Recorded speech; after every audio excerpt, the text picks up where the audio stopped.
नमस्कार, मैं हूं आपके साथ अनुपम। कहां खजाने की लालच में आधी रात को चोरों ने खोद दिया मंदिर, ये आपको बताएंगे। नमस्कार, मैं हूं आपके साथ ऋषभ मणि त्रिपाठी। कोहरे की मार से हादसों में हुआ इजाफा, कहां कोहरे ने मचाया कोहराम, आगे बताएंगे। नमस्कार, आपके साथ मैं हूं नलिनी पांडे। फिरोजाबाद से लेकर मैनपुरी तक कैसे दहशत मच गई है, ये भी आपको इस बुलेटिन में विस्तार से बताएंगे।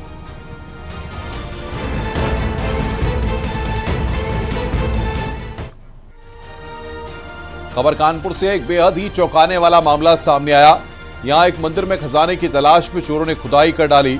इस घटना के बाद इलाके में लोगों में भारी आक्रोश बना हुआ है।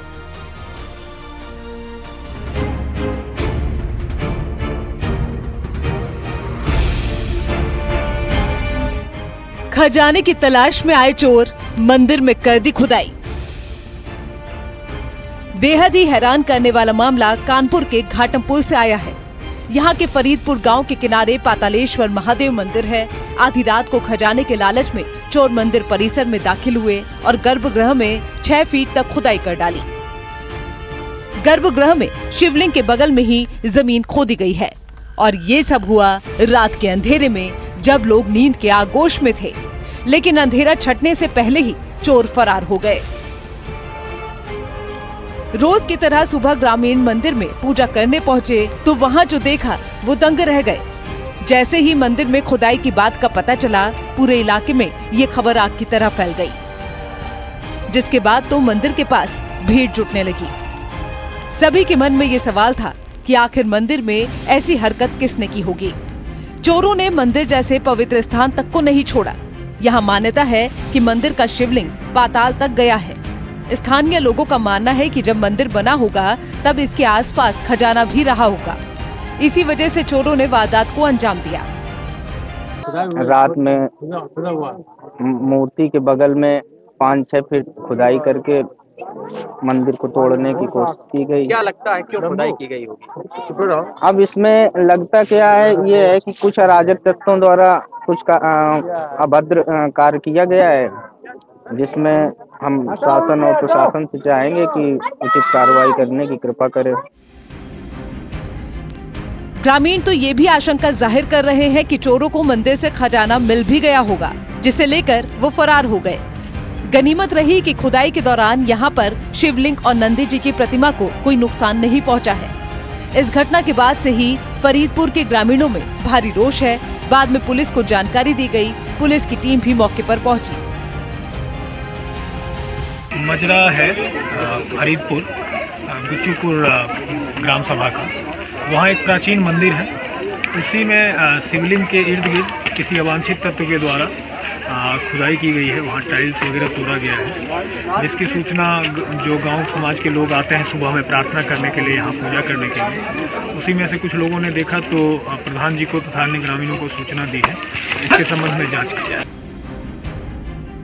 लोगों के मुताबिक रात के समय मंदिर में कोई नहीं रहता है। मंदिर के बाहर भी खुदाई की बात सामने आ रही है। चोरी के मकसद से मंदिर में कौन दाखिल हुआ, अभी तक इसका पता नहीं चल पाया है। फिलहाल पुलिस जांच पड़ताल में जुटी है और चोरों तक पहुंचने की कोशिश कर रही है। कानपुर से न्यूज़ 18 के लिए ओम बाबू मिश्रा की रिपोर्ट। जैसे जैसे पारा नीचे लुढ़क रहा है, वैसे वैसे कोहरा भी मुश्किलें खड़ी करता जा रहा है। आज भी सुबह घना कोहरा था, कई जगह सड़कों पर हादसे हुए। देखिए ये रिपोर्ट।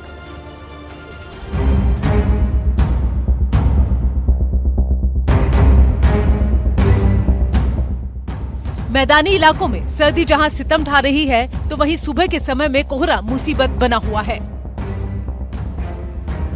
दिल्ली एनसीआर में तो सुबह के समय सड़कों पर निकलना किसी चुनौती से कम नहीं दिखाई पड़ता।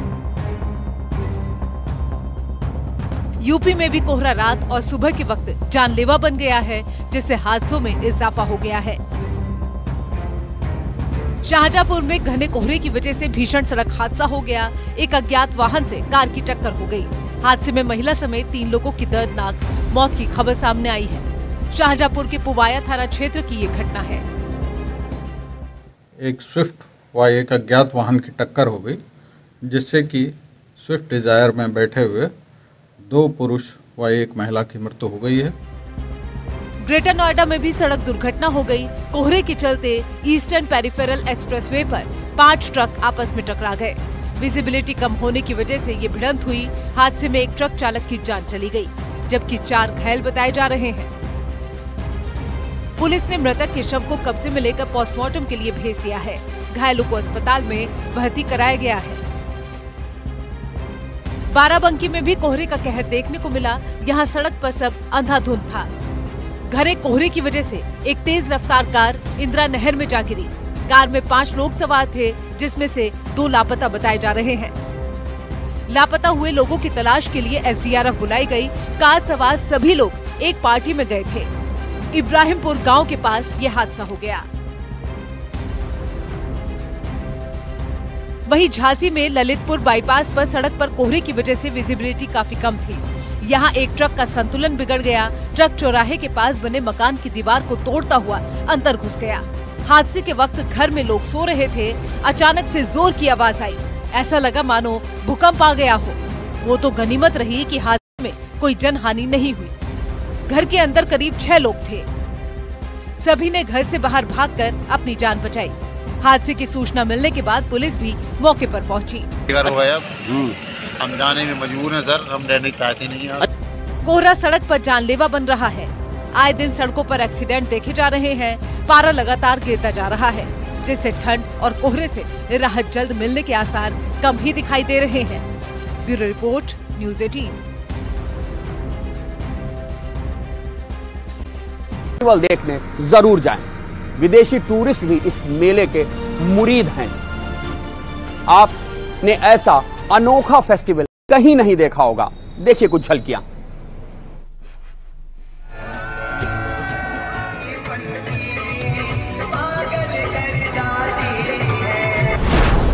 नख शिखर सजे ऊंट, ढोल की थाप पर थिरकते ऊंट, राजस्थानी परिवेश में सजी धजी युवतियां,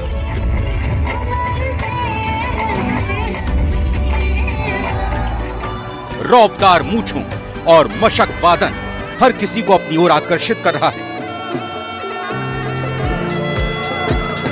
बीकानेर में अंतर्राष्ट्रीय ऊंट महोत्सव का नजारा ऐसा है कि विदेशी पर्यटक भी इसके मुरीद हैं। ऊष्ट अनुसंधान केंद्र में आयोजित कार्यक्रम में पलंग और लकड़ी के तख्त पर ऊंटों ने जब नृत्य किया तो पर्यटक रोमांचित हो उठे।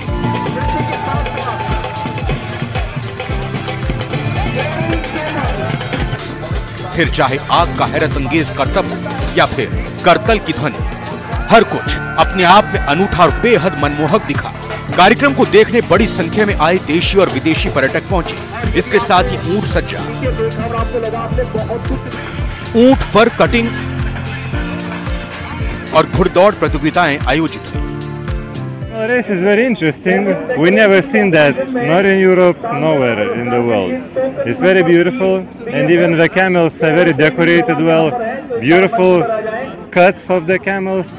ऊंट उत्सव का दूसरा दिन रोमांच से भरा रहा। कभी ऊंट छलांगे मारता दिखाई दिया तो कहीं डांस करते हुए। दिन भर चले कार्यक्रम में विदेशी और देसी सैलानियों ने जमकर लुत्फ उठाया। एनआरसीसी परिसर में ऊंटों की विभिन्न प्रकार की प्रतियोगिताओं का आयोजन किया गया, जिसमें ऊंट नृत्य, ऊंट दौड़, अन्य रोमांचक प्रतियोगिताओं का सैलानियों ने लुत्फ उठाया। इस साल पहली बार अंतर्राष्ट्रीय ऊंट महोत्सव में घोड़ों की दौड़ रोमांच का विशेष केंद्र रही। रेतीले धोरों में सरपट दौड़ते घोड़ों की दौड़ ने सैलानियों को अपनी ओर खींच लिया। It's amazing, it's amazing. Very nice, you know, the camel festival here for us is very exotic, so it's very colorful. You have beautiful animals here. It's amazing. ऊंट उत्सव में मिस मारवाड़ और मिस्टर बीकाना प्रतियोगिता का भी आयोजन किया गया। कार्यक्रम का आयोजन डॉक्टर करणी सिंह स्टेडियम में हुआ। इस दौरान युवतियां मारवाड़ी ड्रेस में स्टेज पर रैंप वॉक करती हुई नजर आईं। इसके साथ ही युवतियों ने राजस्थानी अंदाज में स्टेज पर डांस भी किया। कार्यक्रम में बड़ी संख्या में देशी विदेशी पर्यटक मौजूद रहे। वहीं सांस्कृतिक संध्या का भी आयोजन किया जाएगा, जहां विभिन्न प्रदेशों के कलाकार प्रस्तुति देंगे। न्यूज़ 18 राजस्थान के लिए बीकानेर से विक्रम जगरवाल की रिपोर्ट। मकर संक्रांति पर पतंग बाजार सज चुके हैं। अब पतंगबाज अपना हुनर दिखाने को तैयार हैं। देखिए रिपोर्ट। मकर संक्रांति पर कटिहार के पतंग बाजार रंग बिरंगे पतंगों से गुलजार है। मार्केट में इस बार चमकीले पतंग से लेकर रंग बिरंगे पतंगों की जबरदस्त डिमांड है। पतंग के साथ साथ लटाई और धागे की भी खरीदारी हो रही है। मकर संक्रांति के दिन पतंग उड़ाने की परंपरा रही है, इसलिए हर कोई पतंग खरीदने के लिए कांजा गली के पतंग पट्टी की ओर दौड़ा चला आ रहा है। खासकर बच्चों में पतंग उड़ाने को लेकर खासा उत्साह देखा जा रहा है। प्राचीन समय से ही पतंगबाजी करने का परंपरा रहा है और हम लोग भी इसको बड़े अपने उम्र में और अभी भी हम लोग बड़े जोर शोर से मना रहे हैं और अपने जो छोटे छोटे बच्चे हैं उनको भी इसके लिए हम प्रेरित करते हैं कि आप भी पतंग उड़ाइए और इसको अच्छे ढंग से आनंद लीजिए। तो इस बार भी मकर संक्रांति के दिन आसमान में एक बार फिर रंग बिरंगे पतंगों की उड़ान नजर आने वाली है।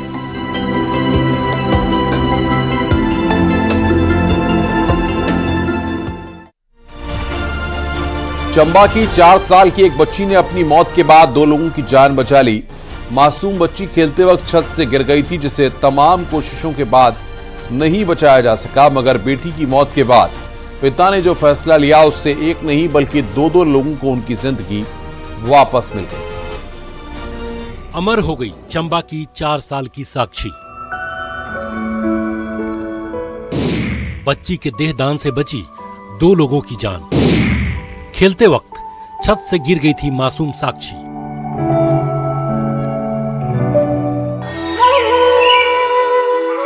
जिंदगी की तारीख तय नहीं होती, मौत कब किसे बुला ले जाए और कब कहां खुशियों की जगह मातम पसर जाए किसी को पता नहीं होता। 2 जनवरी को चंबा के सलूणी उपमंडल के लनोट गांव के इस घर में भी कुछ ऐसा ही हुआ। 4 साल की मासूम बच्ची साक्षी ठाकुर अपने घर में खेल रही थी। उसकी तोतली आवाज और खेल की खुशी से पूरा घर चहक रहा था। तभी अचानक साक्षी की चीख सुनाई दी और फिर देखते देखते सब कुछ बदल गया। साक्षी खेलते हुए घर की छत से गिर गई। साक्षी के सिर में गंभीर चोटें आई थी। घर वाले उसे फौरन नजदीकी स्वास्थ्य केंद्र लेकर गए। स्वास्थ्य केंद्र से उसे चंबा मेडिकल कॉलेज रेफर किया गया, लेकिन चंबा मेडिकल कॉलेज के डॉक्टरों ने हाथ खड़े कर दिए। फिर चंबा से साक्षी को टांडा मेडिकल कॉलेज रेफर किया गया और टांडा मेडिकल कॉलेज के डॉक्टरों ने चंडीगढ़ पीजीआई रेफर कर दिया। सेना के जवान साक्षी के पिता धर्मेश कुमार अरुणाचल प्रदेश में तैनात हैं, जो कुछ दिन पहले ही बेटी का बर्थडे मनाकर ड्यूटी पर गए थे। साक्षी के साथ हादसे की खबर पाकर वो सीधे चंडीगढ़ पहुंचे। डॉक्टरों ने साक्षी को बचाने की पूरी कोशिश की, मगर उसकी हालत बिगड़ती चली गई और बच्ची के ब्रेन ने काम करना बंद कर दिया, जिसके बाद उसे 9 जनवरी को ब्रेन डेड घोषित कर दिया गया। डॉक्टरों ने साक्षी के पिता को पूरी स्थिति समझाई, बताया कि साक्षी का ब्रेन काम नहीं कर रहा, लेकिन उसके बाकी अंग अभी काम कर रहे हैं। हम साक्षी का अंग दान कर कुछ लोगों की जिंदगी बचा सकते हैं। तब पीजीआई में भर्ती 2 मरीज जिंदगी और मौत से जूझ रहे थे। दोनों मरीजों को किडनी की सख्त जरूरत थी। साक्षी की किडनी से दोनों की जान बच सकती थी। साक्षी के पिता धर्मेश कुमार ने डॉक्टरों की सलाह मानी और मासूम साक्षी का अंग दान कर दोनों की जिंदगी बचा ली। इस तरह फौजी पिता की बेटी साक्षी ने मौत के बाद 2 लोगों को नई जिंदगी दी, जिसका पता चलने पर नेता प्रतिपक्ष जयराम ठाकुर ने सोशल मीडिया पर लिखा, चंबा की मासूम बिटिया साक्षी ठाकुर हम सबको छोड़कर चली गई, लेकिन पूरे समाज के लिए एक प्रेरणा दे गई। कुछ दिन पहले साक्षी की छत से गिरने पर मृत्यु हो गई थी। ऐसे में उसके पिता धर्मेश कुमार जी ने बच्ची की अंगदान करने का फैसला किया था। साक्षी की किडनी से 2 लोगों को नई जिंदगी मिली है। इस विषय के बारे में जानकर मन पीड़ा से भर गया और साक्षी एवं उसके पिता के फैसले पर गर्व भी हो रहा है, इसलिए उन्हें नमन। ईश्वर साक्षी की पुण्य आत्मा को अपने श्री चरणों में स्थान दे। साक्षी इस दुनिया में 4 साल ही रही। वो नर्सरी में पढ़ती थी, लेकिन उसकी कहानी समाज को ये पाठ पढ़ा गई कि अंगदान महादान है, जिससे इस नश्वर शरीर का अंत होने पर भी जरूरतमंदों की जिंदगी बचाकर हम सबसे बड़ा काम कर सकते हैं। हेम ठाकुर, न्यूज़ 18 चंबा। वक्त हो चला है एक ब्रेक का। आप देखते रहिए न्यूज़ 18 उत्तर प्रदेश उत्तराखंड। खबरों का सिलसिला लगातार जारी है।